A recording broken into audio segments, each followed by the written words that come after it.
It's always a pleasure to listen to Dr. Jayjit Bhattacharya as well as reading his articles on strategic studies. He's an expert, and it was a wonderful arrangement which Finns have made to listen to such expert people for the rest of the audience here.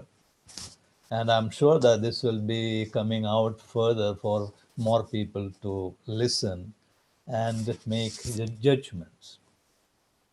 Now, the exactly what I should talk about what he said is I have a lot of limitations. One is that yes, I am a technology student, but my field is different.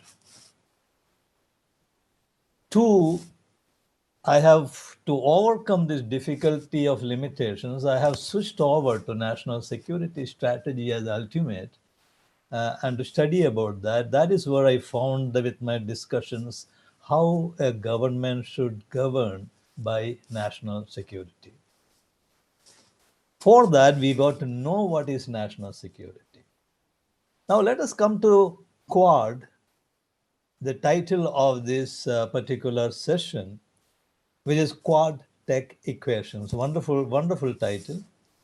So there is Quad, there is technology, and there is a missing element that's called the national security, because we are talking about a country and what the country should do either independently or jointly. So to rush into the scene in an emergency, let me say we find a country called China as a bad guy. Now, I'm approaching this problem from a reverse angle because the technology angle has been explained by Jay, and I will approach from the government's point of view and start talking about it so that we can try to understand. Let me tell you about the brain drain now itself, because this is something which I have spoken with late President Abdul Kalam when he was the scientific advisor to the defense minister. And that too in one of the seminars called Battle Sea in 2020. Quite a few discussions have gone there about RMA and technology development, etc., which was held in DIPR, Defense Institute of Psychological Research, under DRDO in Delhi. Now, brain drain is not something which we should worry about if we are concerned about overall national security. That is one which I am not amplifying here. It comes under geostrategy, and it is actually not bad for India, but it may not be as good for other countries. Why? Because India is spread out to the planet. There's a tremendous, tremendous power and force in those people which India can acquire from them. That is why for India, the total objective is to control the planet, to control the globe actually. China also can do it because China also got 1 in 6 of the people walking around the world are Chinese. But China has many, many weaknesses, many, many drawbacks which India doesn't have, and that is not known to both the countries. This is my view. And this is where we can really, really see how we can manage things. Because a brain drain, which we are talking about, is about the person who is going out of our country and doing something for another country. Yes, it is true. Global system is not a system because global system doesn't have a boundary. Every system, even an egg, should have a definable boundary. So the highest system still remains the nation. Smallest may be the family, even if it's a micro family. So in that particular situation, even if you ally with another country, it is not exactly as effective as you align with yourself and without leaving your own priorities, which you can share depending upon your confidence in the other person. That's a different issue. Now, we always talk intelligence agencies don't share information. That is true because they don't want to dilute it.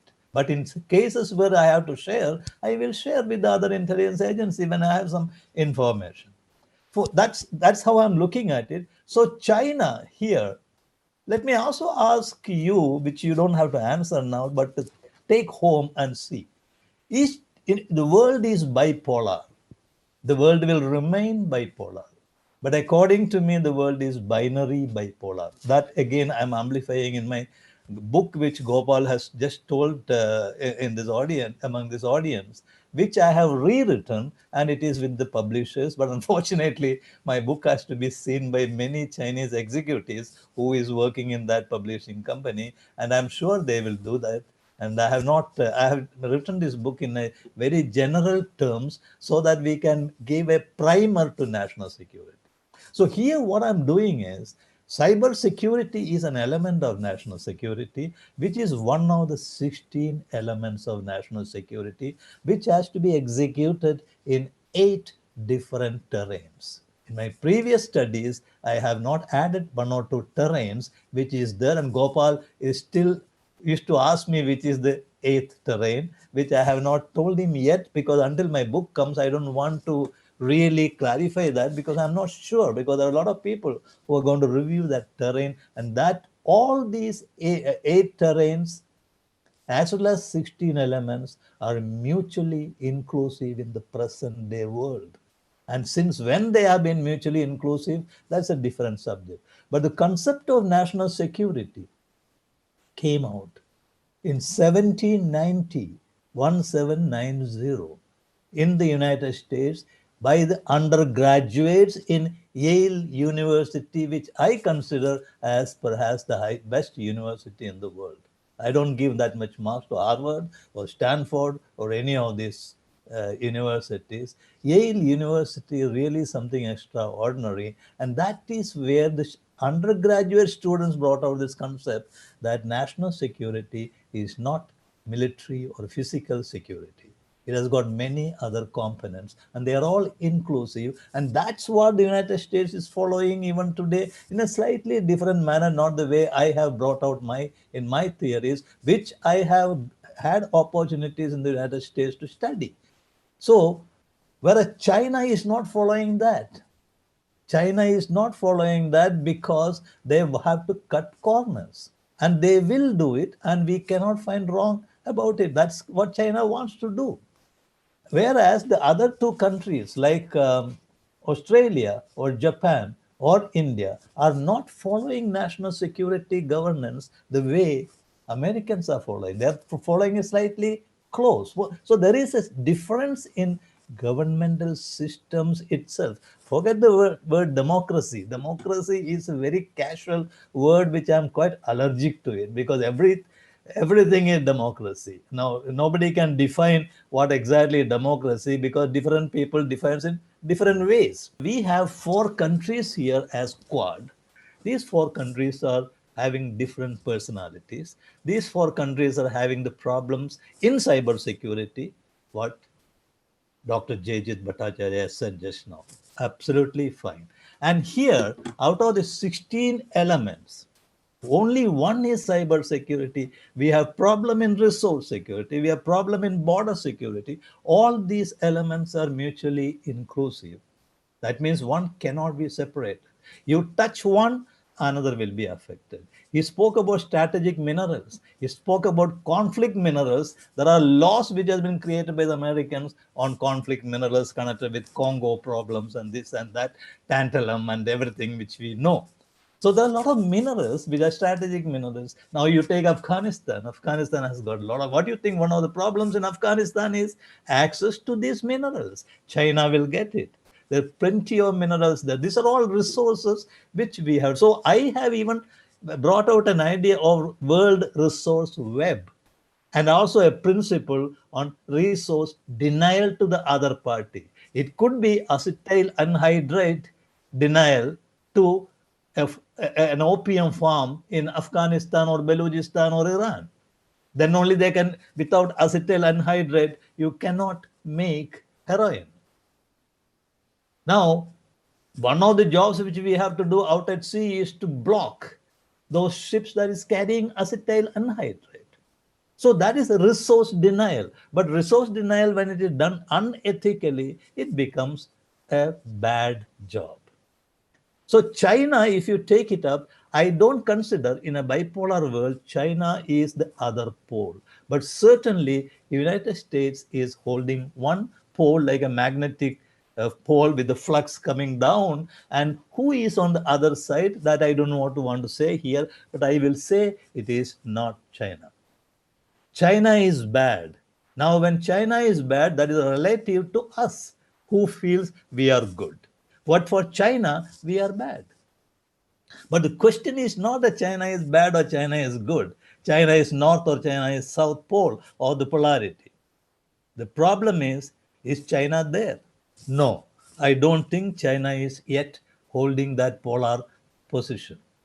I do not want to say who is holding it and how it is unless you calculate and see the flux. But China can hold that position. Tomorrow, India can hold that position. Iran can hold that position, but we can also predict today, are they going in that direction? India is not going in that direction to become one of the poles in the power axis of politics. India is not going in that direction where it can become one of the poles in the faith axis. I will not say religion. Faith axis. It can be any faith. So there are two axes which are binary, and this is how things are moving. So China is bad for us. But now my question is China ugly? China, according to me, is ugly because it doesn't follow the rules and it doesn't follow ethics. Modern world, we value ethics quite a lot. When I say anybody says democratic values, it is not easy for anyone to define democratic values. What are they? Tell me one, two, three, four, five. Nobody. Not only that, what you say as democratic value, another person will say different democratic values depending upon the 6,000 political parties in India will have 6,000 different democratic values because it's not defined. There is a semantic dissonance in all this. So for the government, for the prime minister, or for those secretaries who is running up and down in various departments as elements of national security, though our ministries are not designed accordingly, we will have problems in coming to a policy decision. Many of us, like me, like Jay and me, and many of you in Finns, will know many things, but we cannot execute it because authority and knowledge should be together. The last stanza, the last sloga in Bhagavad Gita, 18.71. What does it say? Wherever there is Krishna and wherever there is Arjun, things will be tickety boo. That is fine. So Krishna is knowledge, Arjun is authority. He can shoot. So we need governments which will have knowledge and authority. This knowledge should disseminate from people like Jay and various other people, and government should take care of that. For that, they have to understand the problem for which they have to diagnose. When you give me a pill, I will ask you for what? And similarly, when you give me a solution, I will ask you what is the problem, which I used to ask my officers. Every time I will get prescriptions from my officers, sir, we should have better laws.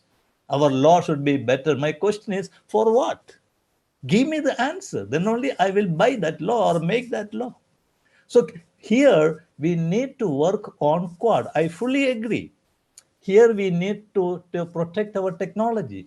Here we have to see that unauthorized entry is not given to ugly people. Bad guys are not, because it is bad guys are okay because it is magnetic flux.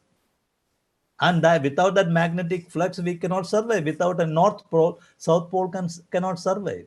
Long time back, when the Soviet Union, I will not use the word disintegrated, micronized, because we got to respect any state, any nation, we have to respect because nation deserves respect. We cannot call a nation rogue nation or a failed nation or something. There are only failed governments. So long time back, when the Soviet Union micronized and became Russian Federation, there was a seminar in which I was also participating, and there they have declared that now on the world will be monocentric. I've told them it is not possible. A monocentric world cannot balance unless you are playing circus. It's not possible.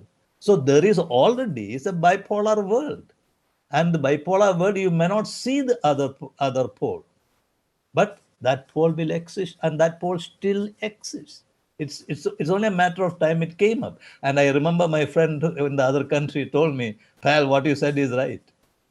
We still have the opposite pole, but there will be only bipolar. There will not be multipolar worlds. Let's be very clear about it. Similarly, there will not be unipolar world, and we have a bipolar world which is very well established at this moment in the modern world, where the last war fought was between Armenia and Russian president has been uh, talking to them to stop the war. And that war was somewhere in last year, June, July, or something, September. I have the date with me. And I don't think there'll be any more war. You have witnessed this in Afghanistan. But when the war is gone, it will be replaced by conflicts. We'll have enough conflicts. We'll have enough terrorism activities, because that is the weapon of the weak. And we'll have a lot of counter terrorism activities. And have you all these are going to be the reality, but in a modern world, in an advancing world, and not declining world. There won't be anybody who will be writing a book of the decline and fall of so and so country, like somebody wrote about Roman Empire. That time it was different. The nations have come since 1648, and they are holding after the Westphalian treaties. First nation was the Sweden, and since then it has been holding, and that is perhaps how it is going to continue. Here, Mr. China will have a problem. Why? Because the China is not following the right track. Is taking steroids, like a person who is taking steroids.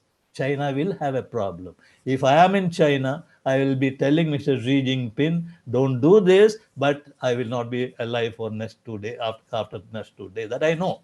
But that is where we have to focus on China, focus on China's weakness. Now here, how do we bring these four forces? Quad. United States, Japan, Australia. After AUKUS, I have used the word IJUS, because that is as per the international norms for alphabetical order.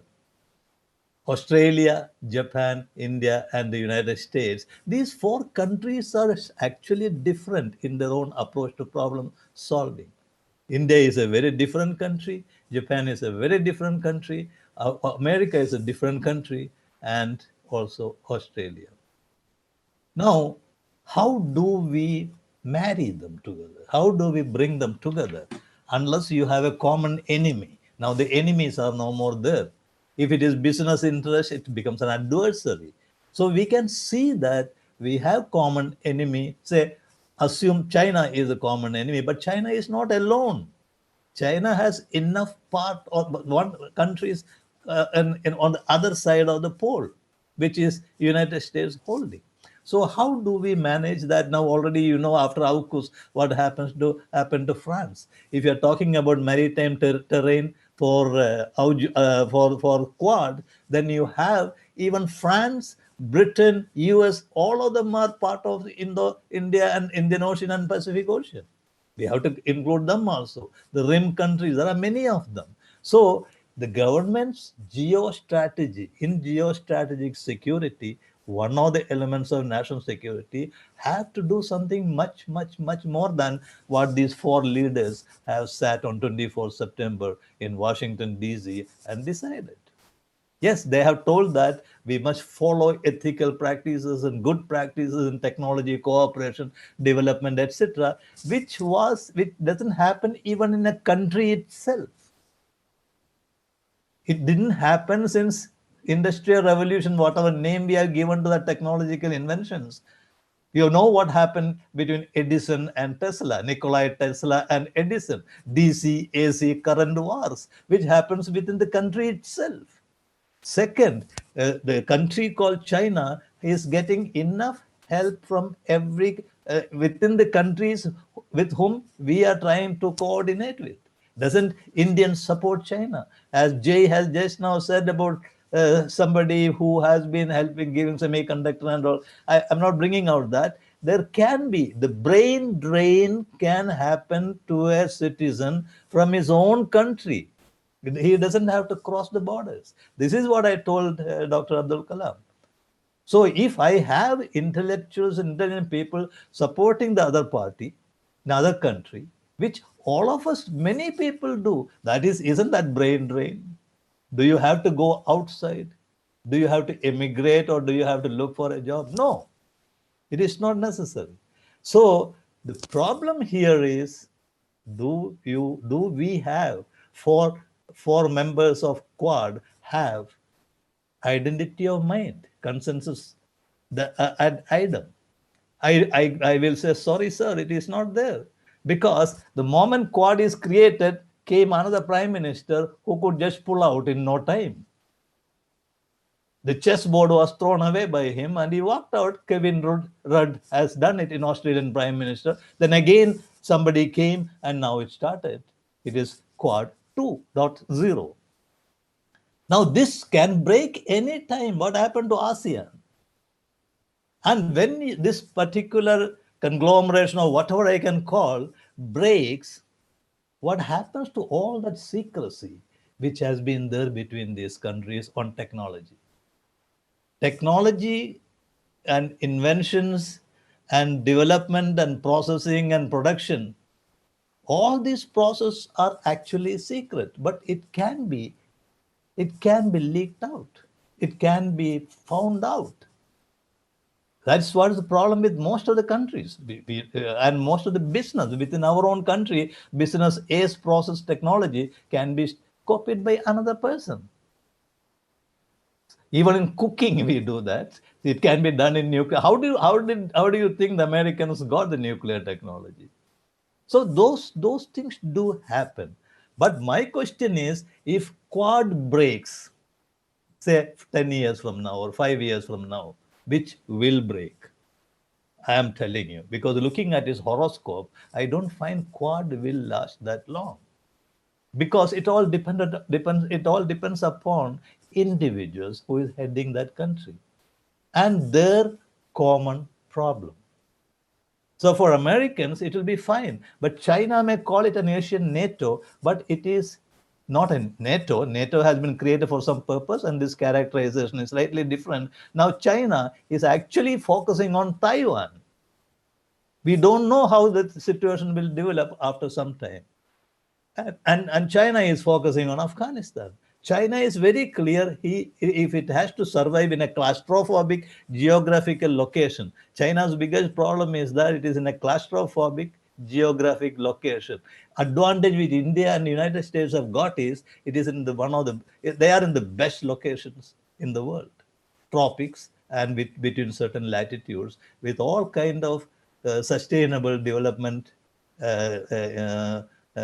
opportunities they have. So whereas China is not that. China has a serious problem of push to one side. Especially that is one of the reasons it is panicking. Second reason is that it has got a different kind of political system which actually is very, very outdated. We may say Lenin shot that Tsar and his 5 children. Lenin didn't kill them because he wanted to bring Bolsheviks. Lenin shot that Tsar and his family so cruelly because he had some other reasons. And he was not there at that time. He was in Germany or some other place.